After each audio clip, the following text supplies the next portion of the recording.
I'd like to call the Tuesday, October 17, 2017 Papillion City Council meeting to order. Mr. Brown, would you please take the roll? Florence. Mumgard. Gaines. Glover. Jaworski. Klug. Stubbe. Engberg. Please join me in the Pledge of Allegiance.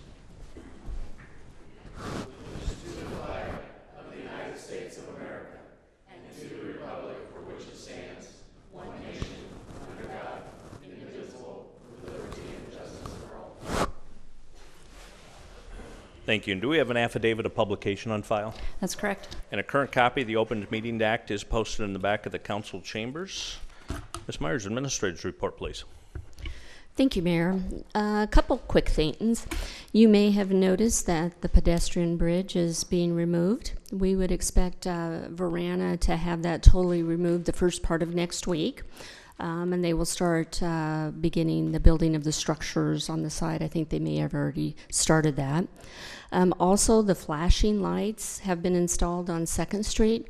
The bars that we talked about on the pedestrian crosswalk, we're going to go ahead and leave those off until we get Lincoln Road opened and the construction somewhat is done on 84th Street, so there'll be a little delay on that. I think we've got an event with the Downtown Business Association on Saturday, so we'll start those temporarily for that event and then close those down until we get Lincoln Road opened. Also, we would expect to be in front of you on November 7th, the contract for the GMP contract for the community center and the field house with Sampson Construction on November 7th. The last thing is Mayor Black. Carla Rupiper and I met with Sarpy County Attorney Lee Polikoff and Deputy Attorney Bonnie Moore last week to talk about our proposed annexation. We went over the annexation tract by tract and visited with them for quite some time. Certainly they believe it is fine and didn't have any objections to that, so we'll be moving forward with that as well. Thank you, Mayor. Thank you very much. Do we have a motion to approve the consent agenda? Motion by Councilman Gaines, second by Councilman Glover. Mr. Stubbe. Yeah, Mayor, I'd like to have C7 removed, please. C7 is pulled. Any others? Do we have any proponents? Do we have any opponents? Any council discussion? Please vote on everything except C7. 8 yeas, 0 nays. Motion passes. Next is item C7, Resolution R170195, a resolution to approve an interlocal agreement with Papillion Missouri River NRD for levy accreditation. Do we have a motion to approve Resolution R170195? Motion. Motion by Councilman Stubbe. Second. Second by Councilwoman Klug. Do we have any proponents? Do we have any opponents? Council discussion. Mr. Stubbe. Yeah, Mayor, this is an interlocal with NRD, which I think is an important step for the city of Papillion to take, and we're expending, I think, $67,000, excuse me, and I'd like maybe the staff to talk a little bit about what's happening here, why it's important to the city of Papillion. Ms. Coomer. She's going to defer. It's good to be in her position. Mr. Thompson. First off, this is phase one of a multi-phase process. This is really just the initial engineering investigative phase. There'll be some physical testing of the existing levee system, some hydraulic modeling and things of that nature. The reason that we're doing it right now is FEMA is actually in the process of updating our floodplain maps in the next couple of years, and if we start this process in advance of the maps being reissued at this particular point in time, it'll save a lot of cost and time in reissuing maps in the future, or having to issue a LOMR for each individual parcel that's affected by this levy accreditation. So that's the primary reason that we're starting it now, is to save time and money in the long run, and having to go back through the entire process with FEMA once they adopt the new maps in the next 2 years. I have a question. Mr. Glover. Do you foresee any changes with FEMA through that process in the next 2 years? Have they given any indication that they're going to change the maps or do anything different? Yeah, they are currently working on the hydraulic modeling, or what they call the FIS study, which is a flood insurance study modeling, and they're proposing on changing those maps, but they're not proposing to adopt the new hydrology methodology that FIRA is actually looking at. So we're anticipating that it'll shrink the existing floodplain and floodway and pull it back to within the confines of the levee, but as part of that, we have to have the levees certified by FEMA to make sure that, you know, they're up to structural standards, have the necessary freeboard and things of those nature.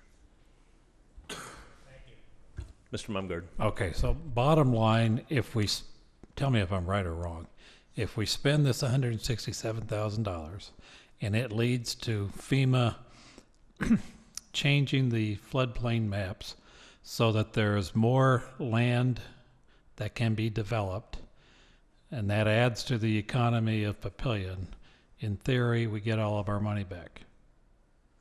That's correct.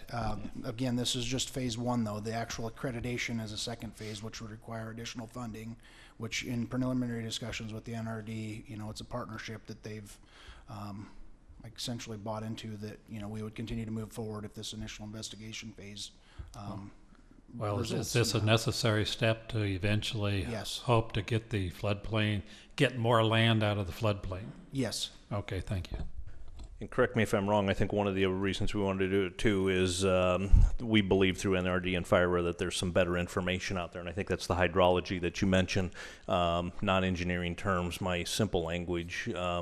If I understand it right, that better information says rain can come down over a longer period of time, and it can percolate at a different rate. So the data that FEMA tends to use says rain comes down really fast in a short period of time, so you get floods. The better data tends to say, no, it comes out over a longer period of time, it soaks in and you don't get the floods. And this study allows us to go grab that better data in advance of FEMA doing their study, so they've got to use the better data, I think is the theory. Is that right? Yeah. Okay. The fear is if we don't do this, they're going to stay with the old data.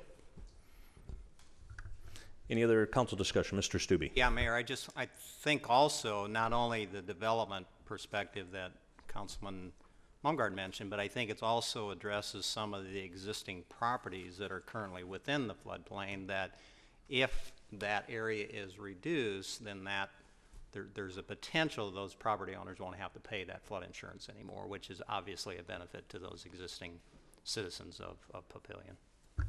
When a big portion of it, we hope, will actually shrink the floodway, which you can't even build in, and if that gets shrink, we actually do have more developable ground as well. Any other council discussion? Please vote. 8 yeas, 0 nays. Motion passes. We have nothing for first, second, or third reading. F&A committee met tonight. Do we have a committee report? Mr. Ingberg. Yes, thank you, Mayor. Mayor, Council, the F&A committee met this evening to discuss two main items. The first being the proposed annexation. And after following the normal procedures we have done for a long period of time as far as policy and investigation and determining revenues, expenditures, and so forth, reviewed the proposed annexation that's on the table right now, being the two pieces, Cottonwood and Southwest. After some discussion and review of the information staff prepared for us, the committee would recommend going forward with that process of doing the annexation. I might just mention, just in passing too, that by going forward with this annexation, I think it also improves the possibility, it sets the stage for other annexations the city's been considering for some time. And whether that be through this process of perhaps adding some things for this to work, and also we also have some discussion about packaging some annexation in the future. So this will be beneficial not only for presently, but for in the future as well. The second item we discussed, the staff more informational in nature, provide information about an updated operational budget for the community center.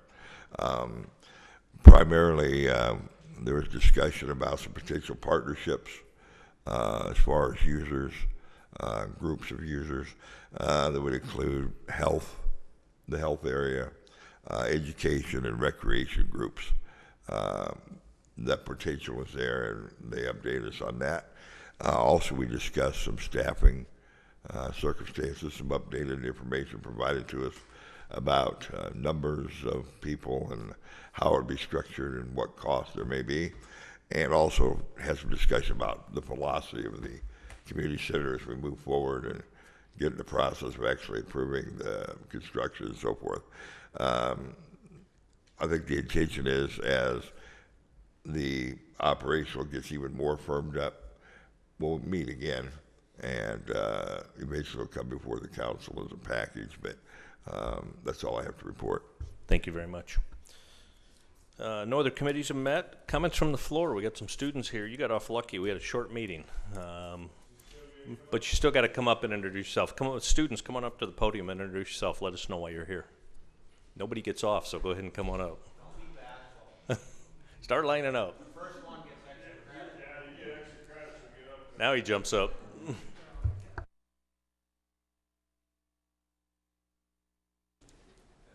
Hi, my name's Colton Bush. Why are you here? From where? I got a Papillion South. And I'm here to just kind of take it all in, learn about this stuff. It's interesting. My name is Braden Rio. I'm in Mr. Keller's first hour class, so I'm here for our applied learning project. I'm Nathan Hansey.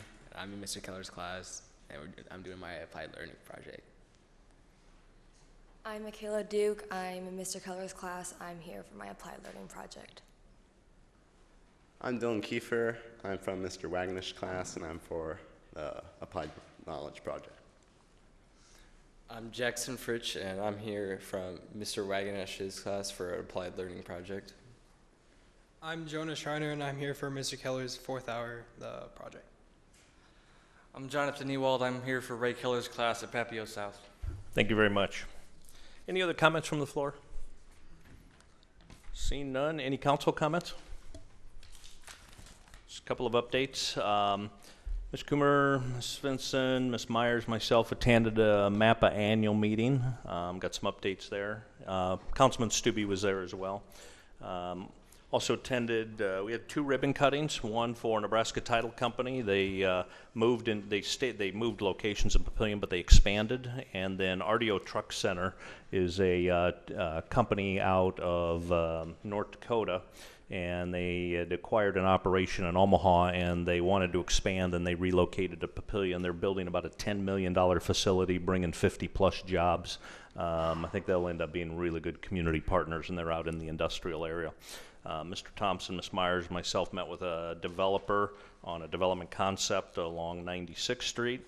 And then the chamber had a legislative recap with Governor Foley and Senator Clements. A lot of people may not be familiar with Senator Clements because he's mainly Cass County, but he does pick up southern Sarpy, which picks up a little bit of Papillion residents. I think he's got Glenwood and some of those areas south of 370, so I attended that and visited with him for a while. Want to thank the city staff. They held an employee fall festival out at Sumter. Good to see a lot of the kids out there and enjoying that. And then Ms. Myers and I, Ms. Coomer, Ms. Rupiper, a number of the city staff, we attended today the signing ceremony for all of the Sarpy cities in Sarpy County for the agency, for the wastewater agency on that interlocal agreement. And so that was signed today, and that agency should meet for the first time next month. Within the next 30 days, we should have the first meeting there to kick that off. And probably the first action, I think, will be create the bylaws of the organization and the governance. But that agency is in place now, and we had the signing ceremony for that. A couple of reminders. Chief would just thank the fire department, the pancake feed this weekend. A lot of people down there, so thank you for that. Reminder, the cleanup days is this weekend, right, Marty? Remind us of the times. Yep. And anybody that's on the city's water systems, they have a water bill. So that includes the SID residents, can go to the cleanup days. Saturday, I think Lori's team's got this, the Twilight Dash, so if you want to come out about 4 o'clock to Sumter for part of the race series. And as Ms. Myers mentioned, the Downtown Business Association's having an event Saturday night. So again, there'll be a lot of people downtown in the evening for that. And then Friday the 27th, Oxbow Animal Health is having a ribbon cutting. Pretty large, impressive facility at 150th and Schramm. If you haven't been out there, I think you'll be surprised at the amount of development that's going on out there. And so that's an expansion of a company. They moved out of Cass County, and they purposely chose Papillion so they could have access to both the Omaha and Lincoln labor markets. So, which is one of the things we've been trying to tell businesses why locate here. Drive time to both Omaha and Lincoln is less than an hour, and that's kind of why Oxbow chose here. So, helps tell our story a little bit. So. The only other reminder, Thursday, October 26th, so next Thursday, there is a city council meeting at 7 p.m. So if for any reason you're not going to be here, please make sure, let Ms. Myers or Ms. Brown know. Any other council comments? Do we have a motion to adjourn? Motion by Councilman Glover. Second by Councilman Gaines. Please vote. 8 yeas, 0 nays. We are adjourned.